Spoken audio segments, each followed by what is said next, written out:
Satangamayi, Chaitanyamayi, Satyamayi, Parameshwari, Anandamayi, Chaitanyamayi, Satyamayi, Parameshwari, Parameshwari, Parameshwari, Parameshwari, Parameshwari.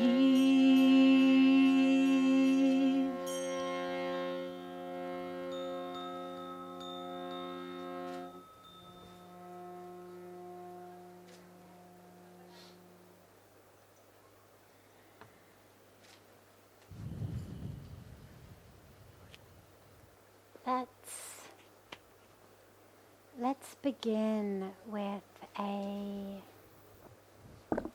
meditation together. So if everyone can just allow their eyes to close.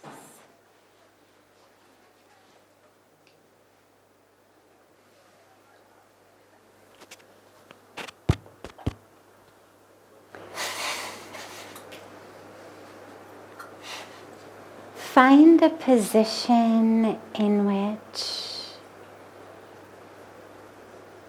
you're straight, but not rigid.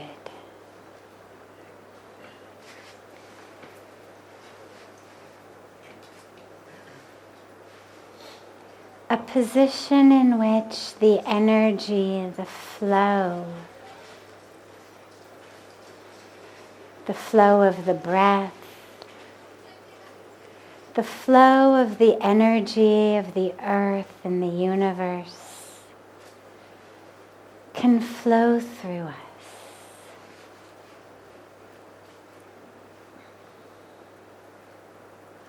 Take a moment and consciously withdraw the senses. Closing the eyes helps, but most of our awareness is still focused outward. So take a moment and consciously allow yourself to pull that awareness, pull the focus, pull the attention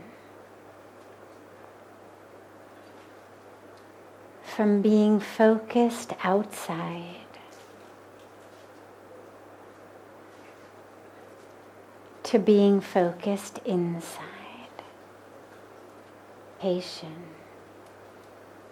Is that it enables us to pull that awareness in.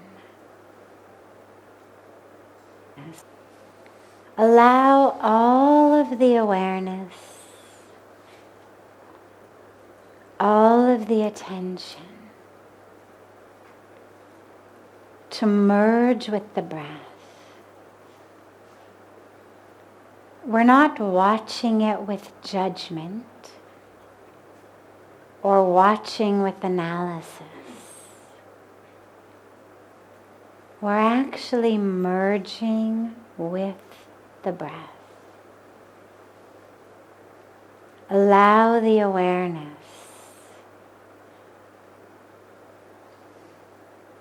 the attention to become one with your breath.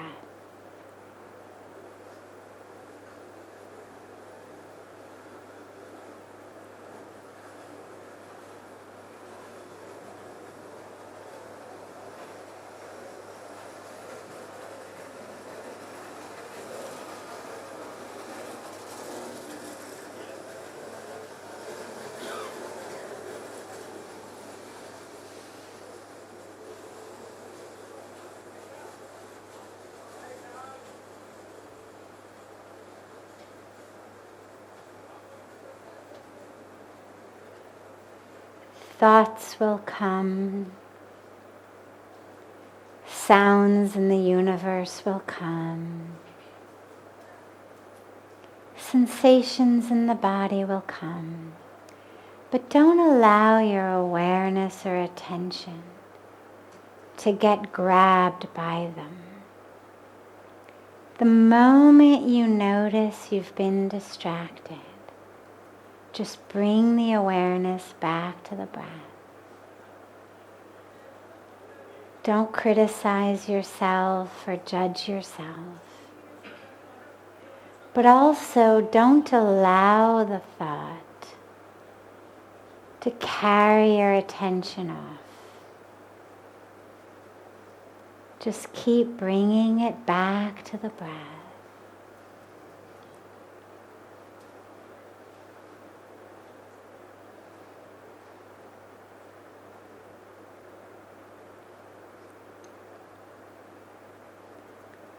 And now, as you merge the awareness with the breath, bring that awareness from up in the lungs and rib cage where most of us breathe, and bring the awareness to a point low in your abdomen, about 2 inches below your belly button,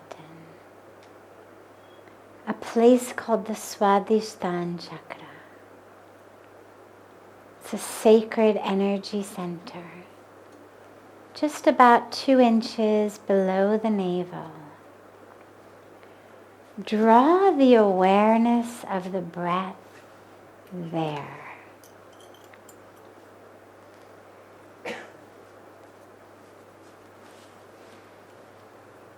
So as you inhale, feel yourself taking the breath in from that energy center. And as you exhale, allow yourself to let go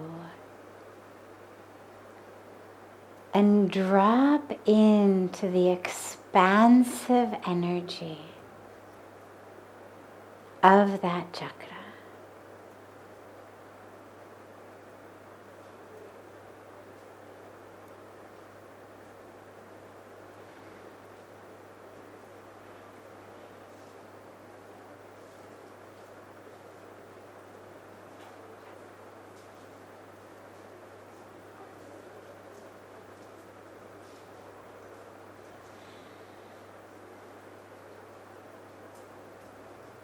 As you exhale, allow yourself, as you let go of carbon dioxide, as you exhale that, allow yourself to also exhale all of that in your mind, in your being, that is keeping you stuck. So allow yourself to exhale the identities that you hold. Allow yourself to exhale expectations, roles, responsibilities. Allow yourself to exhale the stories that you tell yourself about who you are. Just breathe them all out and let them go.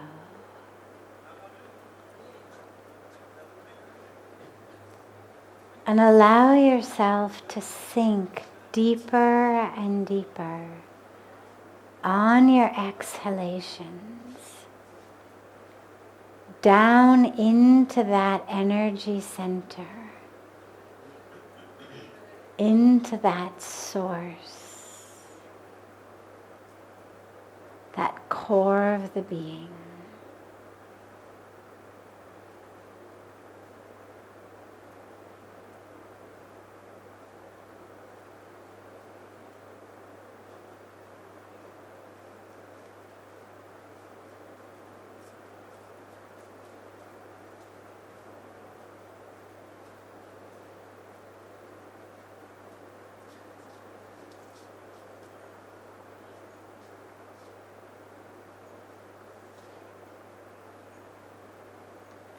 sinking deeper and deeper into the core of the self as you get freer and freer on each exhalation.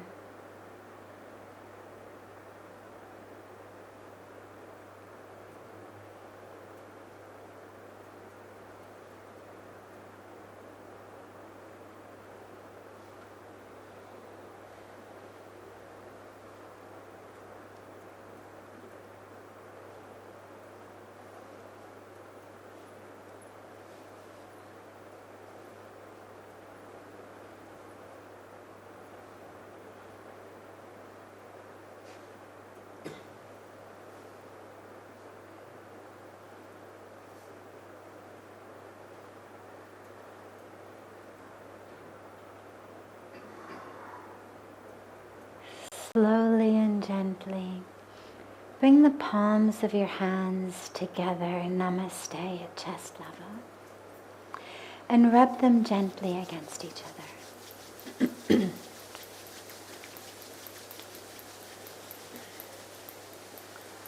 Press the palms of your hands into your closed eyes.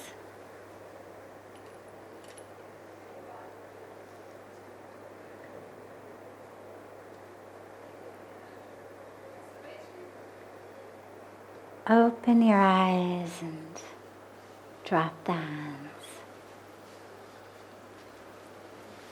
Welcome to Satsang. So usually we take a question that's come in advance from a sheet of paper, but today the question has come in advance in a different way. Do you need something? People are coming in that way. So if we can get people to move up a little bit and move a little bit this way, it'll give us some more room for people to come in from that door. Yeah, feel free to move up. Perfect. Then Sevanandaji will have the space to be able to make more people sit there. Wonderful. So today our in advance question, because then we open it up to whatever's here, came from the beautiful group that's here, not studying, because that sounds very in the mind and academic, but rather diving into and living the teachings of Mahatma Gandhi. And the question has to do with the difference between and how to know the truth of the soul, the self, what we call tattva, that ultimate truth of who we are, and the form that we live in. How do you know when we say I, when we say self, what's the difference? Like where does my body end and my soul begin? Who's me? What's me? And what isn't me? So we'll take that question first and then open it up to any questions that anyone here may have. So when we speak in general about truth, we do it a lot because satsang literally means in the presence of truth. So we have the opportunity a lot to talk about the word truth. And we always draw a distinction that's really important between what I call capital T truth, meaning it's true for everyone all the time, doesn't change, and what I call lowercase t truth, which simply is that isn't a lie. So for example, to say it is 7:30 in the evening, it is the 11th of October, we are in Rishikesh, India. So that's true for us, right now. But even in this moment, if you pick up the phone and you call someone in California, it's not true for them. Neither the time nor the place. Call people in Australia, it's already the 12th of October for them. Time is different, place is different, date is different. So lowercase t truth is not a lie, but it's contingent upon time and space, that intersection of time and space. Capital T truth doesn't change, eternal, Sanatan. So when we talk about the truth of who we are, well, again, we have a capital T truth and we have a lowercase t truth. Neither is wrong or right. A lot of times we get into these really unnecessary kind of value judgments. One is good, one is bad, one is right, one is wrong. Rather than that, it's important to expand our concept, expand how we think. It's all right, it's all good, but just some of it is right and true at this exact instance of time and space. On a level, on a very physical level. And some of it is true on a much deeper, more eternal level. So,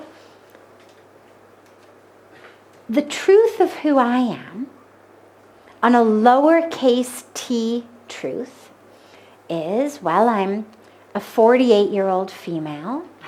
I am from America, from California.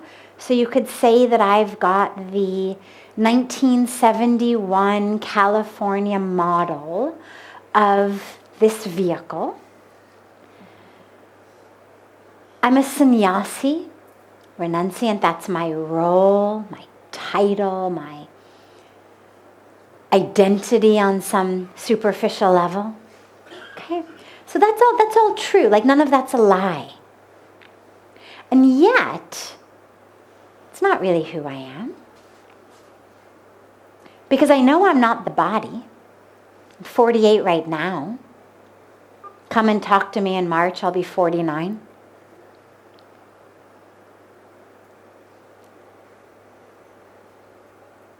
The body keeps changing. I was saying I long before I was a sannyasi. I was saying I long before I was 48. I was saying I long before I ever had to mention that I come from California because everyone I knew was in California. When you go around the room in elementary school and say who you are, you don't say, oh, and by the way, I'm from California. It sort of goes without saying. You're sitting in Los Angeles. So what's that I that's been consistent and that will continue to be consistent? We've all been saying I since we were about 2 years old. It's about the age that we learn I, me, mine. But our bodies, the cells of our bodies change constantly. Sloughing skin cells and hair everywhere I go. Any good forensic scientist could come in after I had left and, scoop up my cushion and tell you, yeah, she was here. She's left behind her skin and her hair and everything. We're leaving pieces of ourselves everywhere we go. The organs internally take somewhat longer, 7, 8, 9 years. But pretty much every 7, 8 years, the entire body is regenerated. So who's I? And our identities change throughout our life. If we go around and I say to you, who are you? We did this last night or the night before. You begin with relationships. I'm so-and-so's wife or husband. I'm a doctor. I'm a lawyer. I'm a monk. I'm a woman. I'm a man. I'm Indian. I'm American. I'm French. I'm Hindu. I'm Christian. I'm Muslim. Whatever we may be. We begin on that level. But we were saying I long before we were saying Hindu, Christian, Muslim, Indian, French, American. We were saying I long before we had titles or careers, sexual identities, bank accounts. What's that I that's constant, even as so much of our roles and titles changes in our life? So there's a capital T truth of who we are, that we can call soul, we can call spirit, we can call consciousness. It doesn't really matter what we call it. But it's that which doesn't change. And the reason that this is so important, I try to avoid, those of you who come a lot, you'll know, I try to avoid philosophy simply for the sake of philosophy. The point of satsang is, how can we experience a truth that actually changes us, so that we actually walk out of here different than we walked in. And so the experience, the awareness of that truth pulls us out of the fluctuations of the mind. The fluctuations of the mind are 100% based on my role, title, body, identity, emotions, all of that. So whether my mind is fluctuating with, I'm really angry, I'm really frustrated, or I'm really happy, or I'm really jealous, or I'm so hungry, or whatever it may be, it's all a product of this physical body-mind. All of the suffering we experience, whether the suffering on the superficial level of just the nonsense of the mind, or the suffering that feels very deep. We've been betrayed, we've been hurt, we're carrying deep wounds and pains. Aspects of fulfilling our potential, or what we want to be, what we think we should be, who we think we should be, the respect we think we should get, the love we think we should get, the success we think we should have. All of this stuff is rooted in the body-mind. And again, remember where we started. That doesn't make it bad. That doesn't make it wrong. It just means it's not your deepest truth. It's a product of where you've been, who you know, what you've learned, what you were indoctrinated with at a very young and suggestible age, what you eat, the air you breathe, how much you sleep at night, the chemicals in your body, that which goes on in our brain-mind is determined by everything ranging from what we call sanskaras, the very deep impressions that we get upon our psyches throughout our lives, and what you had for lunch, and how much you slept last night, and everything in between. And that combined mixture gives us what we call our lowercase t truth. It's the in the moment. And again, not bad. But the dilemma comes because we attach all of the importance to it, as though the entire who I am is angry. All of who I am is frustrated. All of who I am is depressed and annoyed and this and that. No. In that moment, the chemistry, the electricity of your brain is having an experience that you've learned to term anger or frustration or depression or joy. But it's not who you are. Think about it for a minute. If we were our thoughts, or we were our emotions, well, all of us, even those of us with the most monkeyish minds, we all have a very brief, even split-second moment in between thoughts in between emotions. And if I were my thoughts or my emotions, then in that very brief instance, I would cease to exist. And if I ceased to exist, then who's the one having the next thought? What we also know, and I love this, I am a scientist by heart, and I love where science and spirituality overlap. And what we know from the science of neurology is you can go into people's brains, which they do because amazingly the brain actually has no pain receptors. So you can have people fully conscious, fully awake. And you can, assuming that for whatever reason they had to have some part of their skull already removed, and you can go in with probes, and you actually can make people cry. You can make people angry. You can make people sexually aroused. You can make people giggle. You can create emotions simply by stimulating different parts of the brain.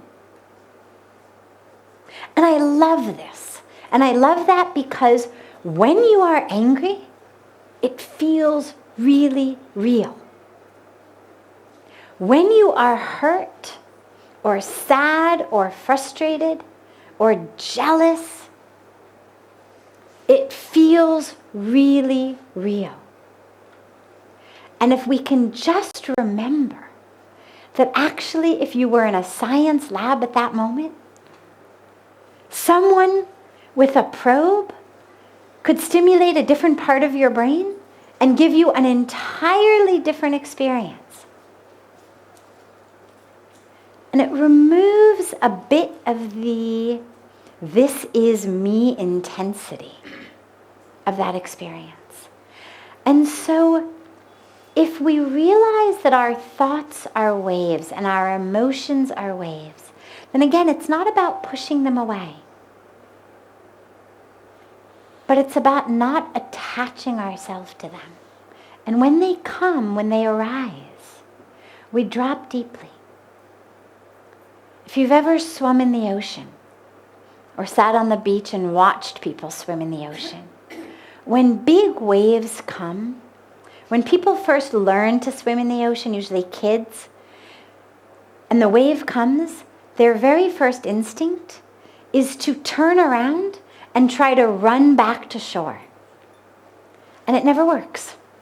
You cannot outrun a wave.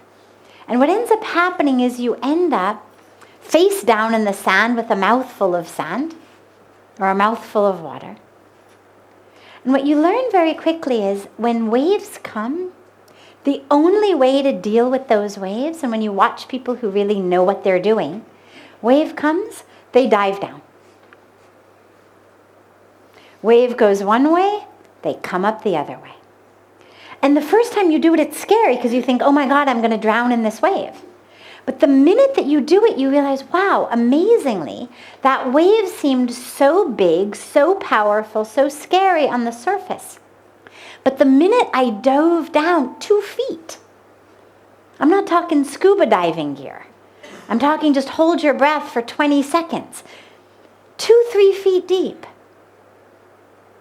You come out untouched on the other side. And this is how we deal with the emotions of the body-mind, the senses of the body-mind. We don't try to fight them, we don't push them away, we simply realize, go deep. Go into the truth of who you are. Because then the body's an extraordinary tool. The body's not the problem. The senses are not the problem. The mind is not the problem. The problem is that we identify with them and forget that we have autonomy over them. And so we become this indentured slave to what my body says, what my mind says. My mind has one thought of grudge, of anger, of frustration, of jealousy, of despair, of repentance. And immediately my entire being jumps on board, and I allow that thought to carry me to misery. But on a spiritual path, what we learn is I don't have to do that. When that big wave comes, rather than jumping on the wave, I mean, if you've got a surfboard, by all means, sure, have fun. But otherwise, rather than jumping on that wave and allowing it to carry me and then toss me in the ground and give me a mouthful of sand and a mouthful of water and hold me under, instead of that, I'm just going to go deep. I'm not going to get on it.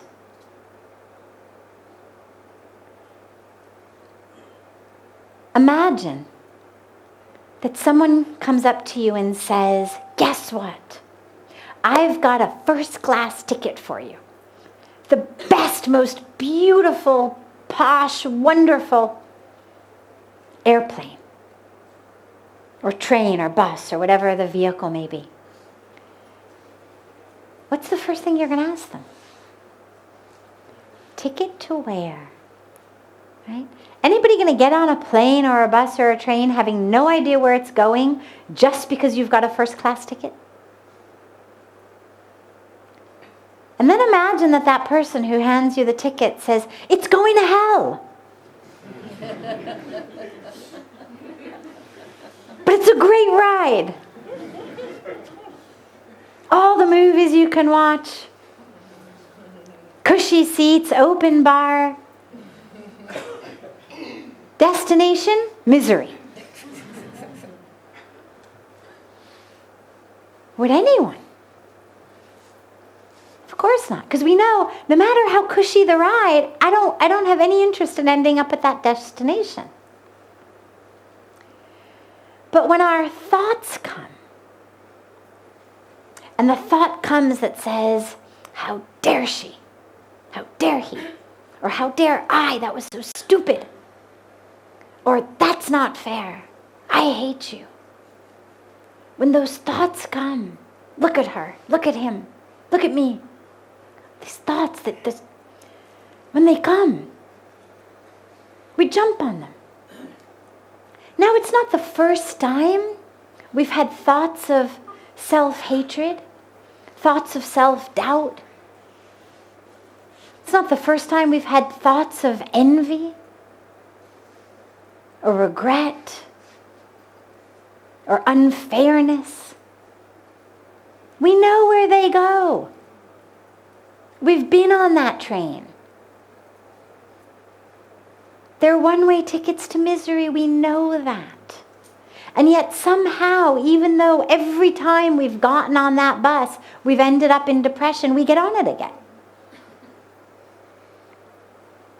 And this is where knowing the truth of the self is so important, because if you don't, then you think, I don't have a choice. Well, till the thought came. What do you mean I didn't have to jump on?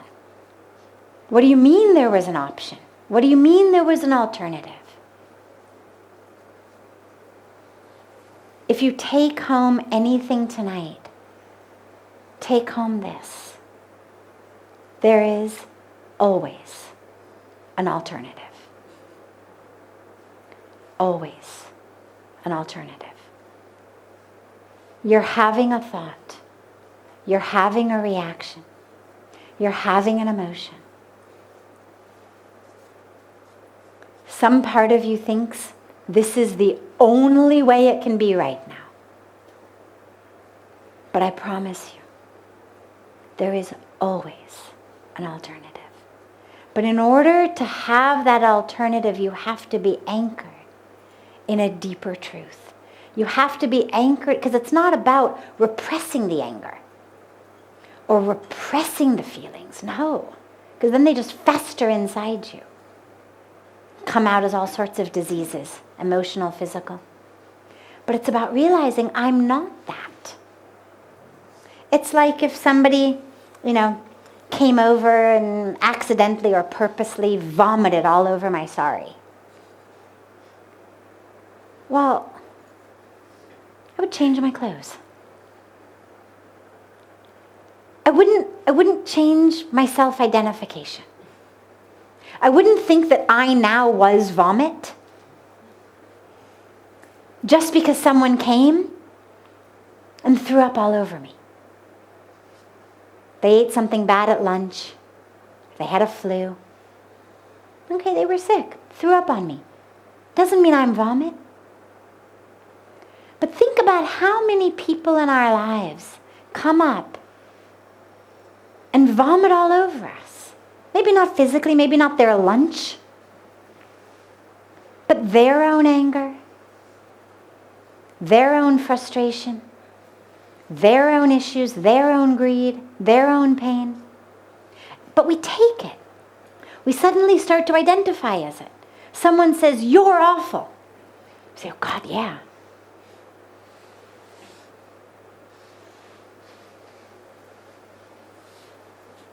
Because we don't realize we're not that self. In the same way that if I thought I was my sorry and someone vomited on me, all right, now I'm vomit. I was saffron, now I'm vomit. But I realize I'm not. I realize I'm not my sorry. I take it off, I change it. Then you go deeper. You realize you're not the physical body. You realize you're not your thoughts, and you just keep going deeper and deeper and deeper. Until nothing that happens in that outer world has the capacity to change how you think about yourself. Because you know your truth. Sometimes we're blessed with people and experiences that do change how we think about ourselves in terms of the fact that they take us closer to the truth. Sometimes we have extraordinary spiritual experiences. We have meditative experiences. We get touched by the Guru. We have an experience of grace that actually shows us the truth. But the rest of the time, it's very important not to identify as it.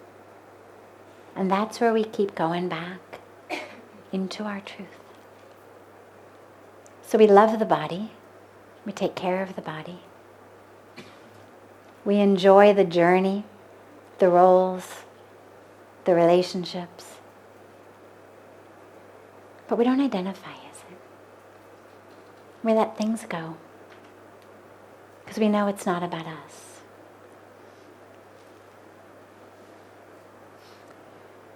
So that's one way of looking at the difference between the two.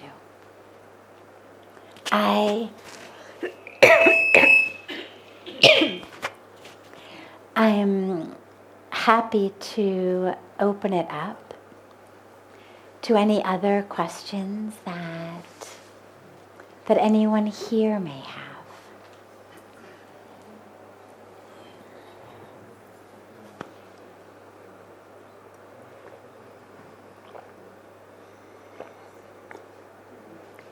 Yes. You talked about pain going to hell. But isn't it true that I make my own hell and my own heaven right here, right now? Is it true that I'm making my own hell or heaven right here, right now? Absolutely.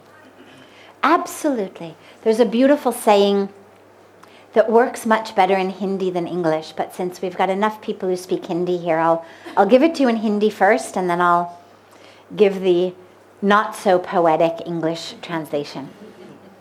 So the Hindi this is one of Pujya Swamiji's core teachings, is Bolo Jivan Kaisa hai, jaise bana lo, वैसा hai. Chahe isko swarg bana lo, चाहे इसको नरक बना लो. बोलो जीवन कैसा है, जैसा बना लो वैसा है. What it means is, what is life? Life is what you make it. Whether you make it heaven or you make it hell. That choice is yours.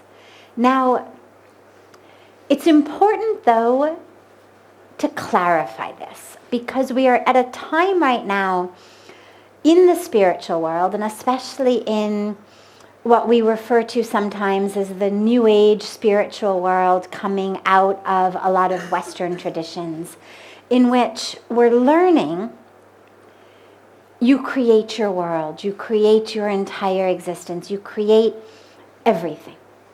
Everything is in the power of the mind. And that's true to an extent. And it's very important to recognize that we are creating, but we are actually co-creating. We are not creating in a vacuum. And the reason that that's important to realize is otherwise, when what I thought I was creating doesn't work, I end up criticizing myself.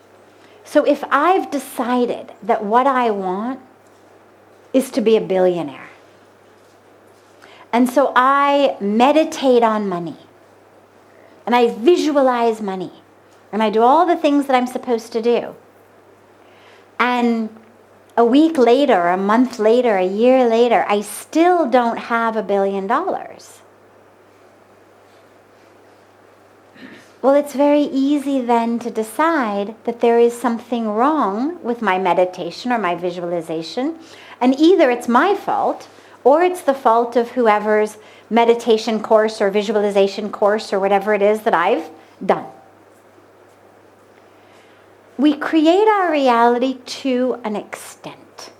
If I decided right now that I was going to become a professional basketball player, this is my favorite example. I was going to become a professional basketball player. Wouldn't happen.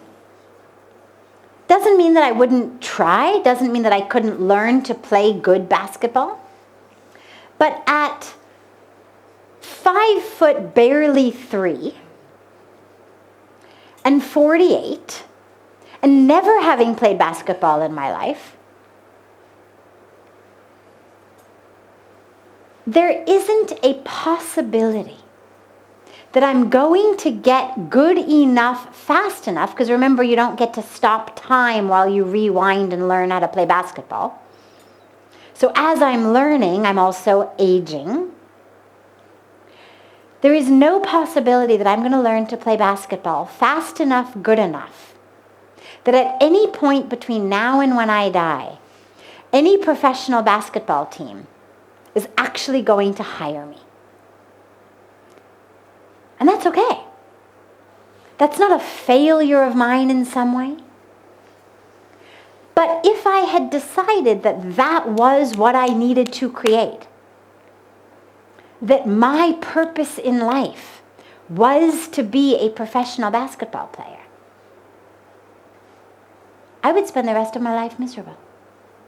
I'd get into great shape. I'd probably be the most fit 75-year-old you've ever met. I could probably take on a high school team or two. But I still would not get chosen to play professional basketball.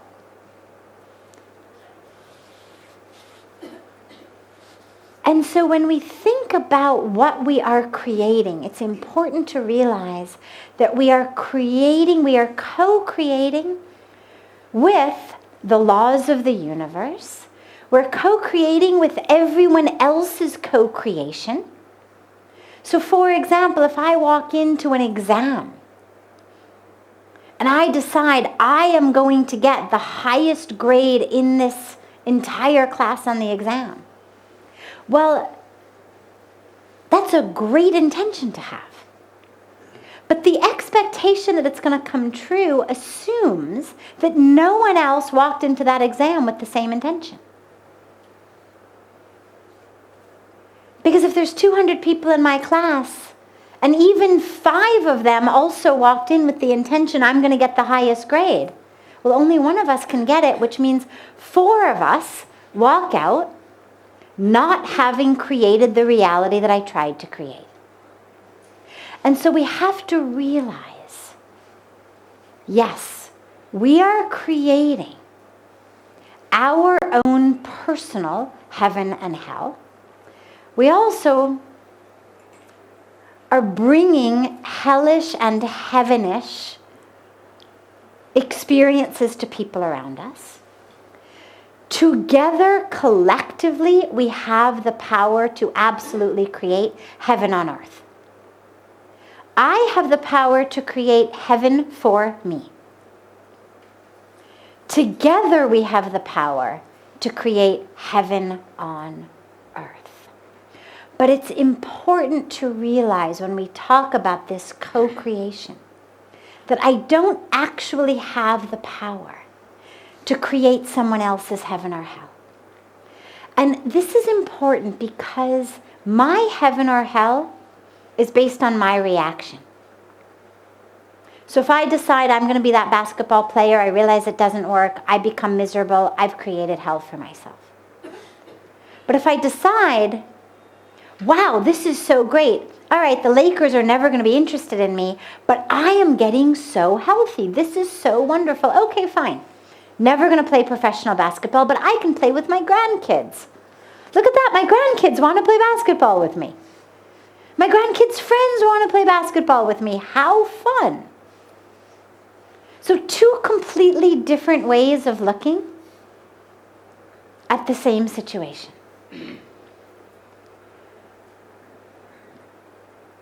All of that which happens in life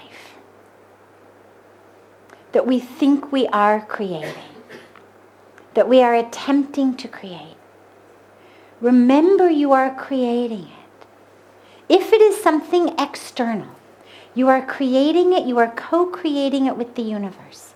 And there's all sorts of laws of the universe that have to be abided by, laws of gravity. You don't get to have the intention to fly and walk off a building and not plummet to the ground. You will fall to the ground because of the law of gravity. But if I realize, there's this thing called the law of gravity. How can I live with this law of gravity and create heaven on earth as I am being pulled to the earth? Then you co-create heaven. All of that which happens in our world, external, we are co-creating with the laws of the universe. And we are co-creating with other people's own co-creation, with their own visions, their own intentions, their own karmic packages. But everything that takes place in my mind, in my experience, I am singly responsible for it. So my heaven, my hell, 100% my responsibility. And the beauty of that is, there is no one who can steal your heaven from you. There is no one who can prevent you from living in heaven on earth. They can come up and vomit all over you all they want. But as long as you are grounded and anchored in your truth and your heaven, it's not going to change that. And by the way, it's important, though, to realize that doesn't mean you become a doormat. Being a spiritual person, being grounded in truth and love and spirituality and consciousness does not mean that I become a doormat. Because that same love and same compassion that I have for others, I have to have for myself. I'm also having a karmic experience. Yes, the highest truth is soul spirit. But then there's that lowercase t truth, which is my karmic experience in which I'm learning and I'm growing. And I'm struggling. And I'm trying to keep creating heaven for myself. And I'm trying not to jump on these thought vehicles of misery and depression. And I'm working my spirituality. And I need to have just as much love and compassion for that as I have for others. Because when we talk about loving kindness, well, you are included in that. When we talk about Vasudev Kutumbakam, the world is a family. Well, you are included in that. When we talk about see the divine in all, you are included in that. And so as you commit to creating heaven on earth, first for yourself, and then for as many as you can around you, of course with their willing co-creative participation, and then together we decide to create as much heaven on earth as we can, because the ripple impact is phenomenal. As I do that, I recognize that I have a role on earth to play that is greater than doormat. And so it doesn't mean that just because I'm anchored in my truth, just because I know that no one has the power to take away my heaven, that I let go of the protection and the preservation and the care of my own karmic unfolding, of my own journey. And that's very, very important, because we tend a lot of times spiritually to think, oh, if I stand up for myself, that's not spiritual. Like, you vomited on me 10 times already. You're walking out of that same restaurant that you get sick from every single time. You're headed toward me. I'm going to get out of the way. Just because I'm practicing loving kindness and compassion and spirituality and creating my own heaven doesn't mean I'm going to stand here and allow you to throw up on me again. You're walking through a park. Dog bites you. Okay. You get it treated, you get the wound treated. But you don't run after the dog trying to bite it back. You don't scream and yell and bite somebody because you can't bite the dog, so you bite somebody else. You don't stop donating to the Society for the Protection of Animals. But you don't take that path through the park again until you know that that dog no longer lives there. Because there's already enough in our challenging journey as humans on earth to pull us into hell. It already requires so much attention, so much mindfulness, so much practice to stay grounded in that heaven, that we need to do whatever we can to not unnecessarily throw ourselves into places of mad dogs. If you can't avoid it, no problem. You can't avoid it, you decide, all right, this is what my heaven's going to look like today. But to the extent that you can avoid it, do not ever think that that is unspiritual.